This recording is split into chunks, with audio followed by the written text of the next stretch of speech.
In the heart of Cleveland's East Side, Corky and Lenny's Deli has been a beloved institution for over 6 decades.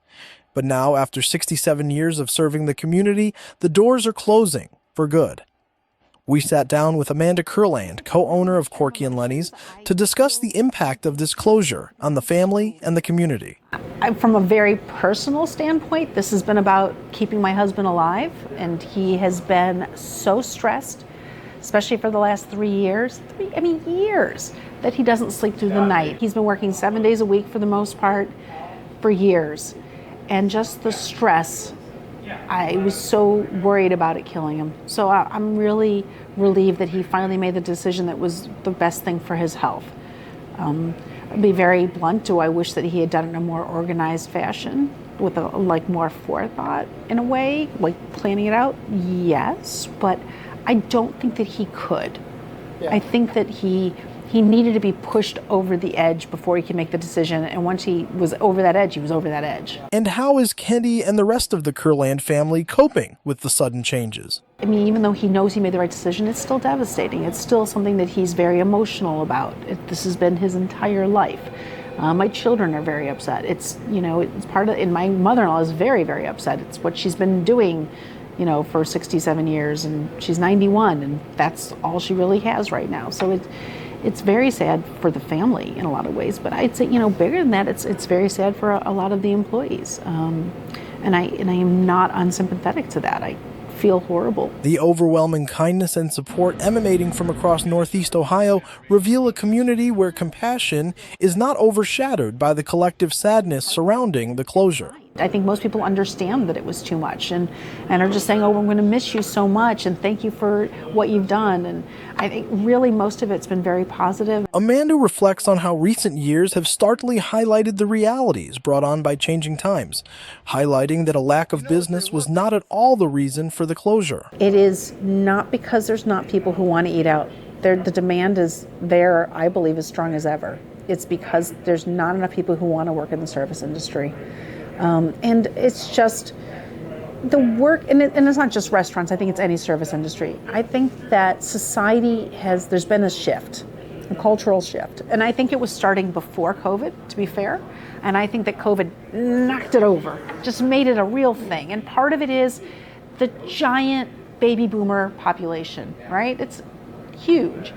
That whole generation took off during COVID for the most part, and then realized, hey, this isn't so bad. And they didn't come back to work. So this huge amount of people just left the workforce. Then you have the millennials who are known for prioritizing family life over making money. And how can I put that down when that's what we're doing? It just took us a lot longer to get there. But when you do that, it's not necessarily conducive to certain industries. And this isn't the first time we've heard the same sentiment by other business owners in long-standing local institutions.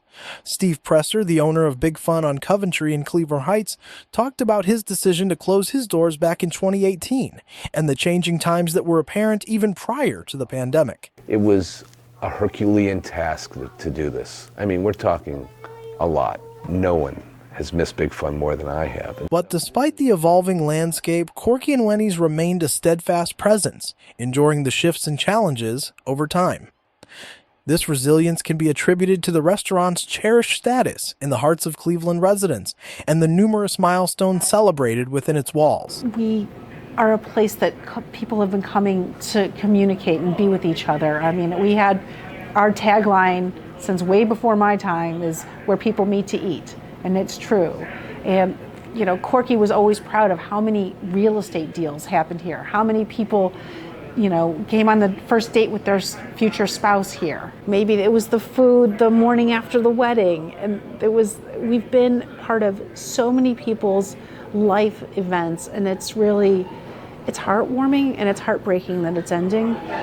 I think Kenny's been really proud of the trays he's been able to make. He's very proud of the work he does. He loves calling people after he does a delivery and asking, how'd you like the food? And he lights up when they say it was amazing, thank you so much. And the decision to shut down brings forth a new set of challenges.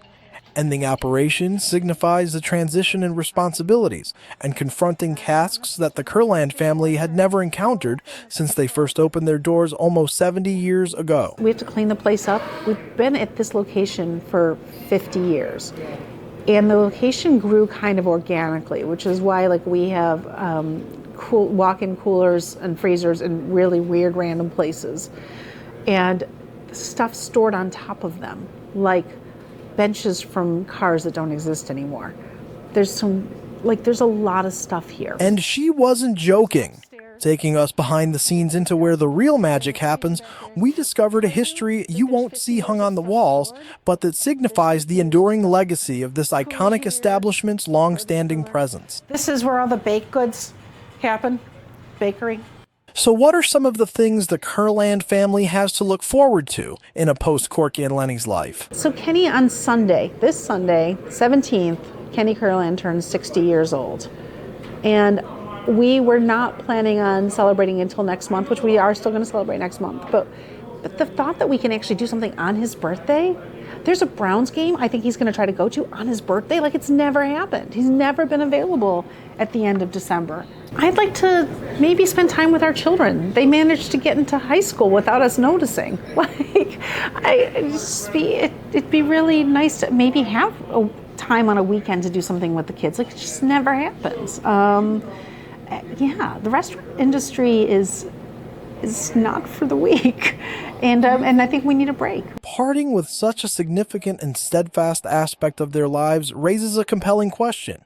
Is non-existence truly the only path forward, or might this iconic Cleveland institution yet again open its doors in the future? I would love to open again, and hopefully not in a super amount of time. When I say, is it 6 months? Is it a year? Is it 18 months? 2 years? I don't know what the time frame is. I would definitely like to reopen, but it's going to be smaller. It's going to be takeout. I don't envision us ever doing a sit-down restaurant again. Not Corky and Lenny's. And it was already much more takeout than anything else. So takeout, catering. I'd love to get back to it. In WOODMERE, I'm Matt Greminger, Cleveland 13 News.